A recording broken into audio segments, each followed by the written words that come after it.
This is NVIDIA's H100 GPU. It's NVIDIA's latest and greatest GPU, which is used to train powerful machine learning models such as GPT-4. It costs around $30,000.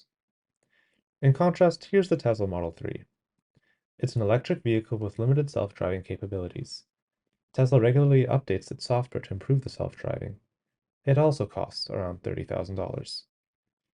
This presents a problem. In order to run the latest and greatest models that machine learning has to offer, the price of a Model 3 would need to double. And self-driving cars need to run the best models to maximize driving safety. They also need to beat human response times when running these models. Therefore, self-driving cars require powerful hardware like the H100 GPU. But what if we could take that H100 and share it among a fleet of cars? The only way to do this is to put the H100 in the data center. Fleets of vehicles can access the data center using cellular networks. However, using cellular networks to access GPUs comes with two challenges. First is latency. Can we make this work in real time? Second is connectivity. What do we do when the network fails? First, let's talk about the hardware in self-driving cars and the cloud. In San Francisco, we have a self-driving car which is powered by a Jetson Orin, the AI chip underpinning the NVIDIA Drive self-driving car platform. In LA, we have a data center containing the NVIDIA A100 GPU. The A100 is the most powerful GPU currently available from public cloud providers. The car is connected to a 5G antenna, which links to the data center over the public internet. How long does it take for the car to transmit data to the data center in LA? We took a drive through San Francisco on the same route where Waymo and Cruise operate self-driving cars today, and measured the time it took to send video to the data center in LA and receive a response. The median latency was 68 milliseconds. In contrast, how long does it take to execute a state-of-the-art object detection model locally on the Orin versus on the A100 in the cloud? We profiled the inference latency of the Dieter detection transformer with a ResNet 101 backbone, and found that it took 408 milliseconds on the Orin, but only 118 milliseconds on the A100, a 290 millisecond improvement.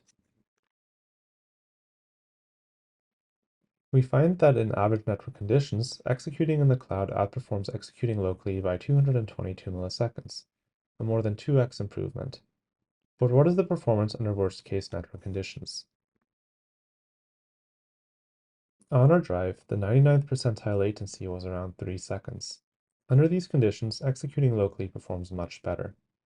So how can we take advantage of the speed of the cloud hardware while accounting for the unreliability of the network?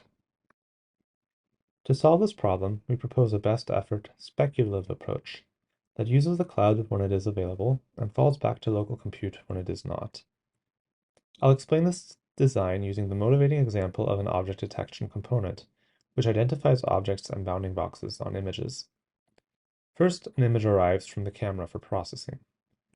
To process in the cloud, the car uploads the image, executes a high-quality model using powerful cloud hardware, and downloads the results. In parallel, the vehicle also processes the image locally on the Orin, but uses a lower quality model that is less computationally expensive.